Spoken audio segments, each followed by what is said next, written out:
The Kurdish people are the largest stateless ethnic group in the world. Their 30 million strong population is scattered across modern Turkey, Iraq, Iran and Syria, and they are living here since the fall of Ottoman Empire that took place some 100 years ago.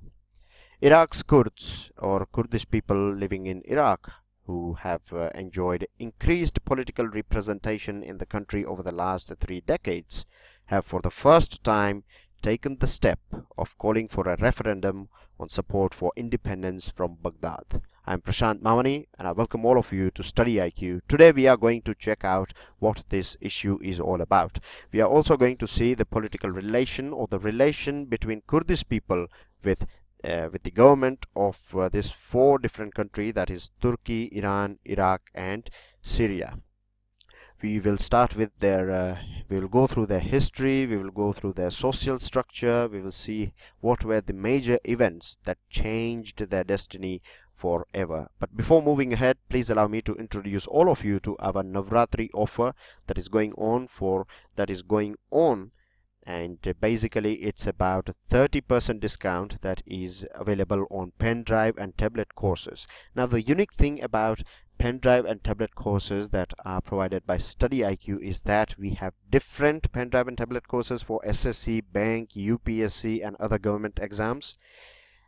One of the most important thing about this thing is that they are designed, this pen drive and tablet courses are designed by some of the top faculties of our country, so the quality that you are going to get in this pen drive courses are going to be top of the range. If you have any further question or queries, you can also give us a call on this number, or you can check out our studyiq.com website as well. Now this 30%, I must remind all of you that today is the last date, right? 29 September is the last date, so if you haven't got it yet, do get it now.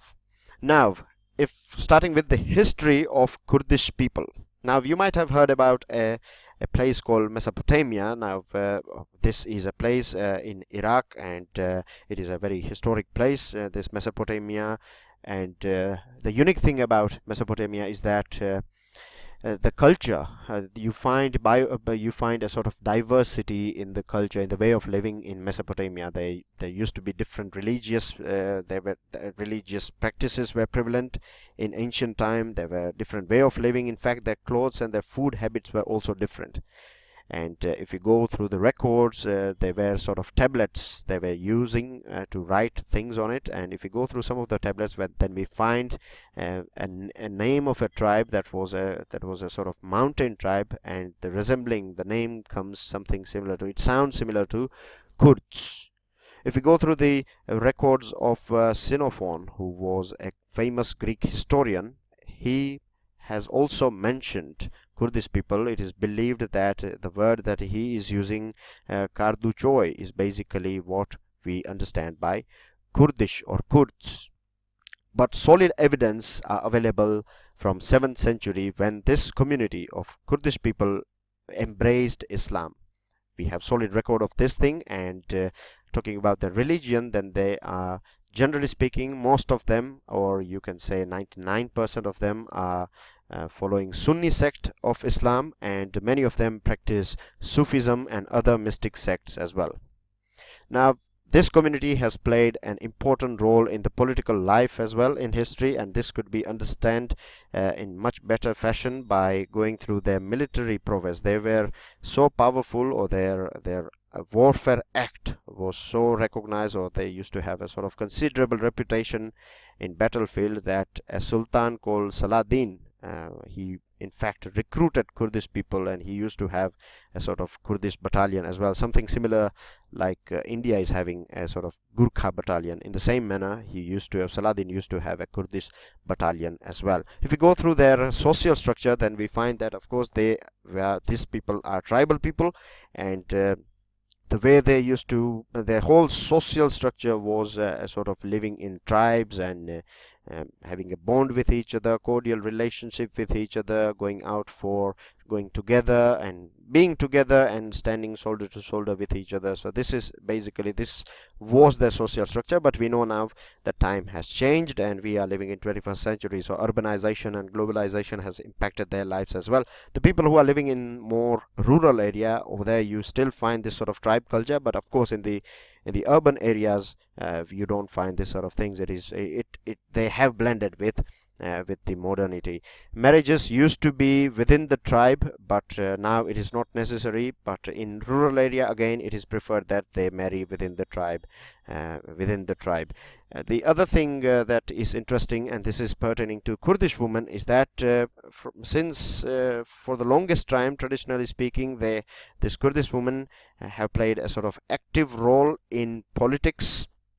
When we compare it with Arabian, Iranian and Turkish women, we find that Kurdish women were quite ahead. The other thing is that at present as well, in urban areas, in educational institution or in education sector, in employment sector, we find Kurdish women working in different sectors. So this indicates that the Kurdish women used to play, or they have a sort of they are not considered as a second citizen like in many other places, particularly in Arabian world. Language is a mix of Persian and Pashtun. Persian language is pertaining to Iran, and Pashto language is a Pathani language that is spoken in parts of Afghanistan and parts of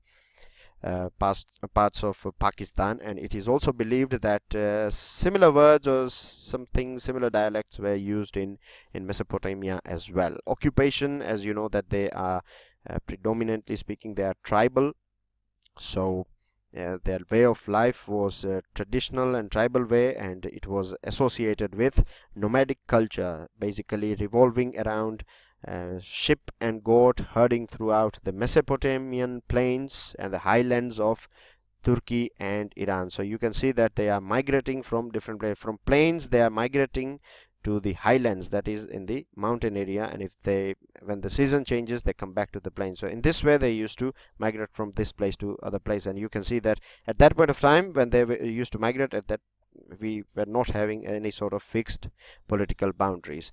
Very few people, or you can say a very small number of people used to practice agriculture as well. Now things started changing when British Empire, we know that colonial power, British were here in India as well for the longest period of time, and in the same manner they used to be in different parts of the world as well. So they used to rule, or you can say that they have formed a colony in this part of Arabic area, in which you have Turkey, Iran, Iraq, Syria, all these places, Israel and other places.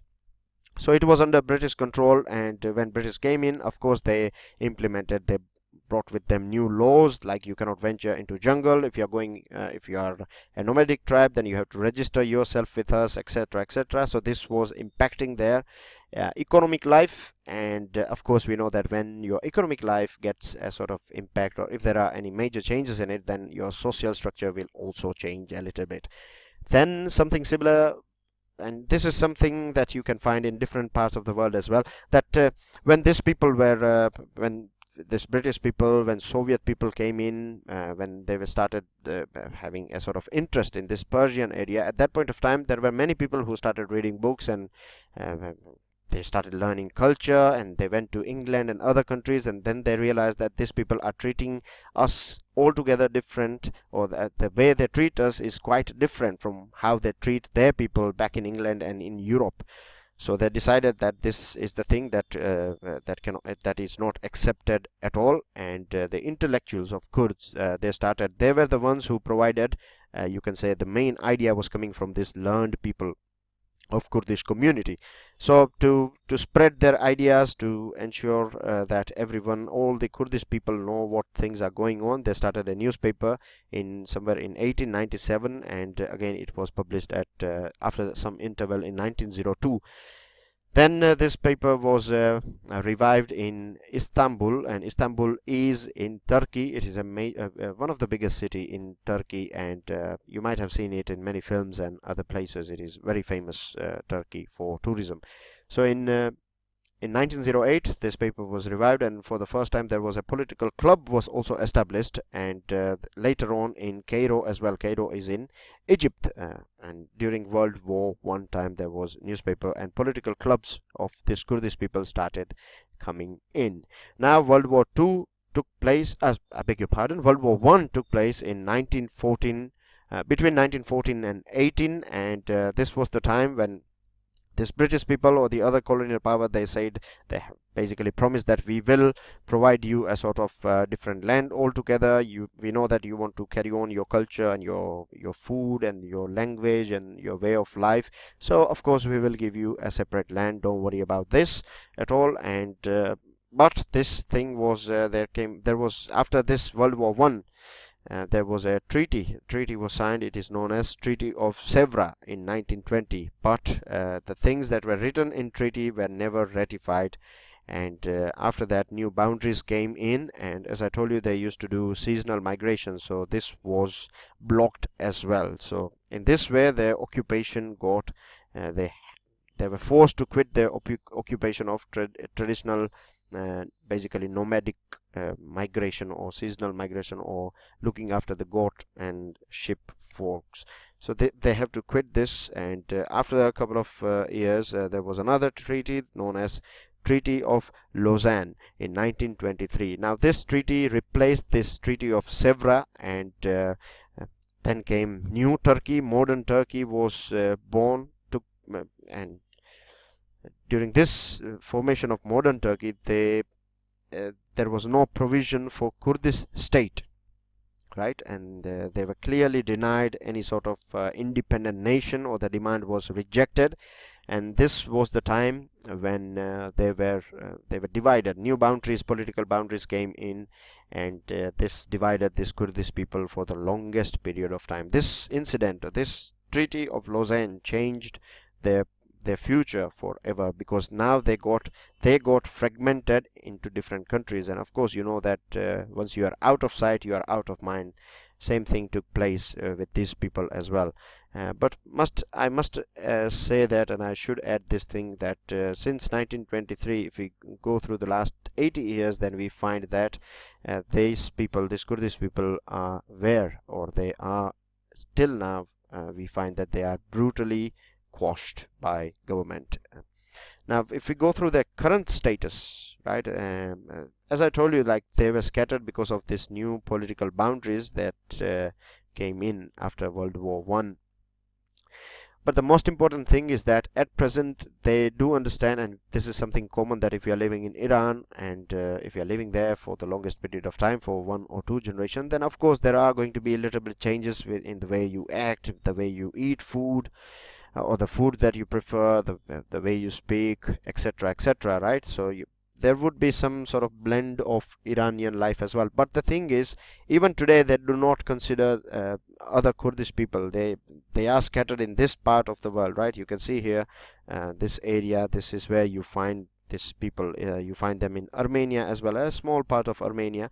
But today we are going to focus on these 4 countries only, because these are the countries in which there is a sort of political movement going on for the longest period of time.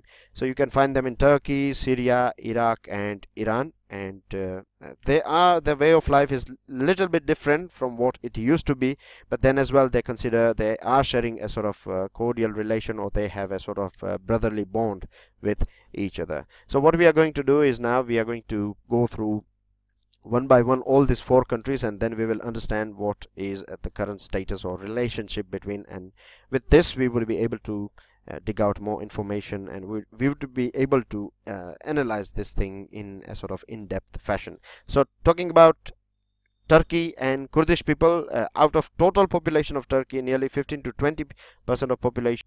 So we know that since the Treaty of Lausanne, the relationship or the Turkish government has not been fair with these people of Kurdish people, and still at present as well we find that there is a sort of deep-seated hostility between these 2 groups.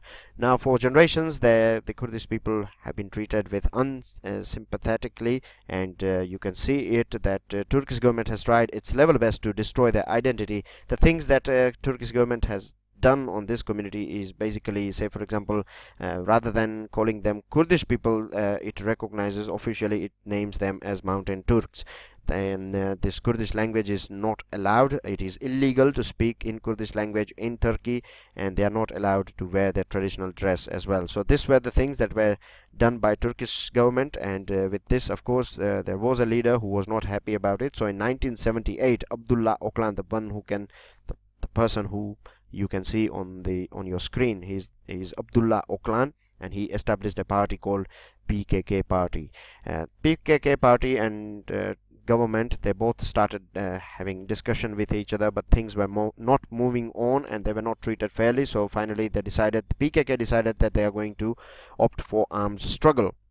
Since then, nearly 40,000 Kurdish people have died, and this brutality was conducted, of course, by the Turkish government. But in 1990s, this PKK decided that enough blood has been shed after this issue, so forget about independence. We don't want a sort of different country, but how about just give us a sort of autonomy, and give us consider or recognize our culture, give us cultural autonomy, allow us to practice our language and culture, and allow us some sort of political autonomy, and we are fine with it. So this was a little bit, it was accepted, but it took some time, and finally in 2012 both these parties were discussing or were trying to negotiate the things on table. But later on in 2015 there was a sort of suicide bombing that took place in the Kurdish area that killed many Kurdish people, and after that this PKK party started guerrilla warfare with this Turkish soldiers and policemen, and at present this Turkish government considers them as equivalent to ISIS, and it has said basically that Turkish government is in a sort of synchronized war on terror, in which you find in that list you have this PKK as well. In 2016 there was a bombing. The bombing took place in Ankara. Ankara is a sort of a capital, so you know basically that it was a bombing on the government. So this took place. Now who did it, it's not still not sure, but it is believed that it was this PKK and its associate groups who conducted this thing. So again, things are not very well in Turkey. Coming on to another country, and this one is Syria. Syria is a country over here, and out of total population, 79% population of Syria consists of Kurdish people. Now over here, let me quickly show you where do you find them. You find them here in Afrin, you find them here in Kamishli, yes, Kamishli, that's how you pronounce it, Kamishli. You also find them in Damascus, that is the capital. You also find them in other areas as well, particularly this area nearby Aleppo and other place. So right, Syrian Kurdish people. Now they were denied basic human rights for the longest period of time. In fact, nearly 3 lakh people are not recognized as citizens as well. And since 1960s, the Syrian government, what they are doing is they are trying to Arabize the area. Basically what they are doing is, say for example, you find let's take example of Afrin here. So if you find a sort of population, a huge amount of population, or you can say the majority of population over here in Afrin is Kurdish people, then the government will provide cheap, government will construct residential areas, and it will provide cheap, or many times it will provide free houses to Arabic people, so that they can start migrating over there. In this way you can have more Arabic people over here, and later on the trouble and all the other tactics will be applied, so that Kurdish people may spread out from here, or they may go away from living these cities in which they used to live. Now the state has also sought to limit Kurdish demands for autonomy, and any time when you find that any sort of protest or demand, then it is dealt with a sort of heavy hand. And we know that in 2011, since 2011, this country of Syria, it is going through a sort of turbulent period, and this turbulent period has been quite violent as well because of uprising. The Bashar al-Assad regime is busy with the rebel groups, ISIS and other groups who are creating trouble over here. We know that Syria is going through sort of international tug of war as well. You have USA on one side, and you have Russia on the other side. So these things are going on over there. Right, so when this uprising started, at that point of time, Kurdish people were not ready to join hands with any group or any rebellion. They were not engaged in any sort of rebellion activities. But later on in January, from mid 2012, they started a little bit of political activities, and they found a wonderful opportunity to create their own democratic government. And at present they are ruling a democratic government in a province that is a sort of state, right? There is a state in Syria that is ruled by a democratic autonomous government of Kurdish political group. What they are saying, they are not demanding for an independent land. They are saying that all they want is their local democratic administration should be allowed. They should be allowed to practice their culture, their language, their food, their dress. And they are also quite clear, crystal clear, and they are very assertive about this thing. They have clearly stated that if there is any sort of political settlement, if there is a change of guard, if we have new president instead of Bashar al-Assad, then as well new government has to recognize us. We should get all the legal rights that are enjoyed by other people in the country. So this is the status of Kurdish people in Syria. Iran, it's not that prominent, but there are a couple of things that we should know. 9% of the total population of Iran consists of Kurdish people. They are here living in this part of Iran. So let's quickly go through it. Now, one more important center that I would like all of you to see, and this is Mahabad, right? This area here, this is Mahabad here. And I will talk to you about this thing as well. So basically, you know that these Kurdish people are Sunni. They follow Sunni Muslim sect. And Iran is a country that is a sort of Shia Muslim. It is a sort of Shia state, right? So for the longest period of time, things are not going well between Shia and Sunnis, and because of this, religious conflict between this two group, or rivalry between this two group, these Kurdish people are also facing a sort of iron fist, or they are treated badly by the government of Iran. And this is one of the main reasons why they are persecuted in their country. After World War II, before World War II, what used to happen, that Soviet Union was here, and as you can see here, Azerbaijan, this is Russia here, right? Azerbaijan, Armenia, these were the countries that were part of Soviet Union. So Soviet Union was here, and it was supporting. There was a sort of Republic of Mahabad as well that was run by these Kurdish people, and Russia was happy with it. In fact, when I say Russia, I mean USSR or Soviet Union was happy about it. It said that that's fine, you can have your own independent country, we don't mind your language and culture and things like that. But when World War II got over in 1945, the Soviet Union said tata bye bye, we have to go back to Moscow. So they left, and again these people were left without any sort of their Republic of Mahabad collapsed. Since then, there is a sort of low level hostilities going on in 21st centuries as well. Now coming to the main country, because when I say main country, why I'm saying it main country, because this is the country that is in news in this week, isn't it? This is a topic that is on top chart when we talk about global issues that are going on around in the world. And it has direct impact on India as well, because any sort of problems that are brewing in this part of the world is this area, you know, it's oil rich. So any problems is going to impact the economy of our country as well. Anyways, 15 to 20% of total population of Iraq consists of Kurdish people. Now, compared to other countries, Kurdish people in Iraq have enjoyed more national rights than anywhere else, right? They were treated a bit nicely, but at the same time we must not forget that they have faced brutal repressions as well. It was the British, as you know, they used to rule in this part, and the Kurdish people took war, because you know that Kurdish people they were known for warfare and all those things as well, isn't it? They were a sort of warrior community or warrior tribe. So they were not happy with the British people, so they had some sort of conflict with them, a sort of armed conflict, and of course you know the result, that British people have crushed them. And after that, there were a short-lived armed rebellions took place between 1931 and 32 and 45 and 44 and 45, and finally in 46 these Kurdish people got a leader called Mustafa Barzani, right? He's the man here, as you can see, he's loaded with his weapon and bullets and everything. Anyways, so he formed a party called Kurdistan Democratic Party to fight for the autonomy in Iraq. Now in 1958 there was a revolution in Iraq and a new constitution came in. This constitution basically recognized Kurdish nationality, but the self-rule plan or self-rule agenda or the request of Barzani, the leader of KDP, was rejected, and it was rejected by the Arab-led government. So they started armed struggle.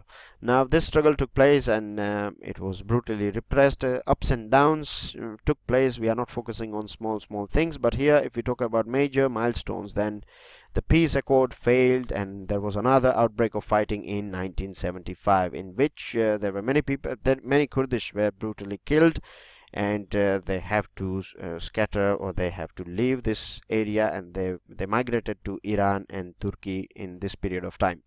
In late 1970s, Iraq's Ba'ath Party instituted a policy of settling Iraqi Arabs. Again, this is a similar step what Syrian government took, right? They started settling this Arabic people in Kirkuk area. And remember, Kirkuk is here, and Kirkuk is important because this is an oil rich area, right? This Kirkuk is an oil rich area. At present it is under control of this Kurdish people. And one thing, let me tell you, that you will stand on your own feet when you know that you can survive economically. I'll give you a small example. When we are living with our parents, right, when we are dependent on our parents, but then comes a time when you are able to earn, and if you have good job and good business or whatever, if you are financially stable, then you will decide that, okay, I want to migrate here or there. So something similar takes place with this sort of demands as well. You have oil here, you are oil rich, you know that you are going to sustain without the help of, or without the finances from central government, then this thing adds more fuel to the fire. So that's this is Kirkuk. So let's move ahead. So in 1980, between 1980 and 88, there was a war between Iran and Iraq, and at this point of time, the authorities of Iraq, they thought that they believed that this Kurdish people were supporting Iranian regime, they were supporting Iranian government in this war. So they launched an operation called Anfal, and under this Anfal operation they used chemical weapons, in which nearly 5,000 or more than that Kurdish people passed away, or they were brutally killed. Later on, after nearly two and a half years, there was another war in this area, and this was known as Gulf War. Gulf War is basically the war in which you know that Saddam Hussein invaded a small country of Kuwait, and with this we had USA coming in for the help, because Kuwait was USA's ally. So it came in here, and because these Kurdish people were well aware about the streets, and they were knowing everything in the ground, isn't it? So because they have lived here for the longest period of time, so they were knowing everything about the reality. They were knowing about the geography, about the polity, about the history, right? This sort of things regarding Iraq. So USA found a sort of ally. They became friends with the USA government, and they started getting support from the USA. And there was a formation of another party as well, that is known as PUK. So you have basically two parties of Kurdish people. One is KDP and another one is PUK. There were internal fights as well with each other. Of course, you can understand there is like sort of competition between each other as well. But anyways, at present things are fine. This is the gentleman Barzani, about which the picture that I showed you earlier in black and white, and this is another leader as well, and he comes from this PUK party. So the two parties cooperated with the US-led invasion of Iraq in 2003 that toppled Saddam Hussein. Saddam Hussein was out from here, and then later on the new government came in, national government, and these people got this KRG, that is Kurdistan Regional Government, was formed in 2005 in some provinces. One is Ibril, which is a sort of political capital of Kurdistan area. Over here you can see that sometimes you find the spelling is ARBIL, sometimes it is IRBIL. It stands for the same city, right? So Erbil is the place. Then you have Dohuk and Suleimania. These are the three places where they have their state government, and they are independently exporting oil as well. As I told you, they have good resources. They have access to plenty of oil in this region. They are supplying it to Turkey as well via a pipeline. But in 2014, we see that the portion that you can see here in this map, the portion in red particularly, is indicating the advances of ISIS, that is Islamic State of Iraq and Syria. Right, this terrorist group started attacking all these places. They started taking over this Tal Afar and Mosul. Mosul was in news in last month. It was in news because finally the government was able to kick out ISIS from this place, and on a bigger level you can say that ISIS is dying as well in this part. So when ISIS was creating troubles, this KRG, which is this regional party, regional government basically, sent this Peshmerga. Peshmergas are the fighters. They sent this Peshmerga fighters, and they were supported by the USA. They got all the weapons and technology and things like that. So they were fighting against ISIS at the sort of grassroots level. In February 2016, this Masoud Barzani clearly stated that we are going for a referendum. It is enough now. We want our own state. We want to deal with our own people, with our own laws and with our own customs. And it was in February 2016 when he talked about referendum. Now, as we speak, in September 2017, and 4 days ago, that is 25th of September, there was a referendum was conducted in this Ibril, which is the political head of this part of Kurdistani region or Kurdistan region. Out of there are total 8.4 million people living here, out of which 72% took part, and out of this 72%, 93% said that yes, we want to split from Baghdad. There is an issue regarding this referendum. The thing is that referendum does not it does not give you the big picture, right? Either you have to say yes or no. So it is very difficult. This is a sort of drawback of referendum. But anyways, you can smell, or you can clearly see the mindset of the people, what the people of this area want, what Kurdistani people want, Kurdish people want. They want to split. They want an independent country that is not controlled by Baghdad. But if we go through what Barzani has said earlier, and he is not that sort of hard leader. When I say hard, he is not ready for all sort of troubles. He is a very matured and seasoned politician. So what he is suggesting, he is saying that how about if we say, for example, have a compromise with each other, and we can coexist with each other. Iraq and Kurdistan, they could be different countries, but they can coexist with each other. They can share the resources, they can share the vision, and they can share their vision on foreign and security policies.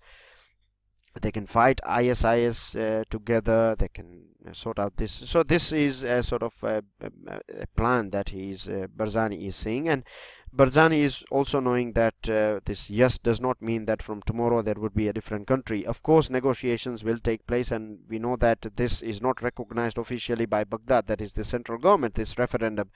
So if they are going out, or if they are thinking to go out, then it is going to attract some sort of violence as well. And the other thing is that this Kurdish people, this Kurdish government, they know that this international government are going out from our countries, like in Iraq and in Kurdish area. So this sort of referendum can work as a license for them. Once this international community is out, they can say that, look, this is our people, and they have said that we have to rule them, etc., etc. So this is the thing. Now, central government, as you know, as you can expect, that it is not happy about it. The Prime Minister has clearly refused, and he has termed this referendum as unconstitutional. He has warned this KRG to hand over this airport that is in Kirkuk. This is basically an international airport, so he has said that hand it over, or else it won't be nice for you guys. And the parliament has also passed a 13-point resolution giving Mr. Abadi a mandate to deploy troops, though he has said that he is not going to use weapons, and he is not going to use Iraqi forces for citizen of his own country. But he said that if it required, then I will use necessary force. Supreme Court has declared this referendum as unconstitutional. And as I told you, one of the main thing that Iraq is worried about is the Iraqi, this oil-rich Kirkuk area. The people, you find some Arabic people over here as well, and people are saying that they were not consulted and they are living over here. They belong to this part, but it is all about Kurdish people. What about our rights? So they are not happy about the things that are going on here. International community, of course, you know that Iran and Turkey won't be happy, because if they are able to, if the Kurdish people in Iraq are able to get a land of their own, then this sort of demands will be seen in these two countries as well. And this is not going to be in favor of the union of the countries, like of Turkey and Iran, right? So it is not going to be beneficial. So they are quite worried about it. Iran has in fact cancelled all the flights and things like that, and Turkey has deployed some troops as well. It has done some sort of drills, military drills, to ensure that if these people are coming nearby the border, then they would be chopped off, or the brutal action will be taken on them. And Turkey has even cancelled this oil supply, and it has said that it is going to stop the supply of other necessary deliveries as well. This will basically starve this KRG government. Washington, when we talk about America, and you know that America has a sort of interest in this part of the world, because it has been here, it has been involved here for the longest period of time, since the time of Saddam Hussein. And at present, America is fighting ISIS, and of course Ibril and Baghdad as well, right? They are these three people, this three group, you can say these three parties are in a group, and they are fighting against ISIS. They have managed to win this as well to some extent, but USA is worried that this sort of internal problems between Erbil and Baghdad will provide an opportunity for ISIS to resurrect itself. So this is basically everything about most current situation, starting from history. I'm sure you have got a thorough, in-depth understanding regarding this topic, and now I'm sure you know what Kurdish people are. Of course, you would be able to download this file from our website and Telegram channel, so you can go through it as well. You can go through, when I say go through, I mean to say that you can read it. If it requires, then feel free to go through this video lecture again. If you think this is important, if this is the area you don't know anything about, then I would recommend to watch it twice or thrice. It's up to you. Subscribe to our YouTube channel, and you will get some more this sort of videos, quality videos delivered on a regular basis. Do share this lecture on your social networking platform. Do share this file. If you have enjoyed, if you have learned something out of it, then do not forget to give us your like, pass us your valuable comment. With this, I, Prashant Mauni, would like to say goodbye to you. Enjoy your studies. Stay curious. Jai Hind.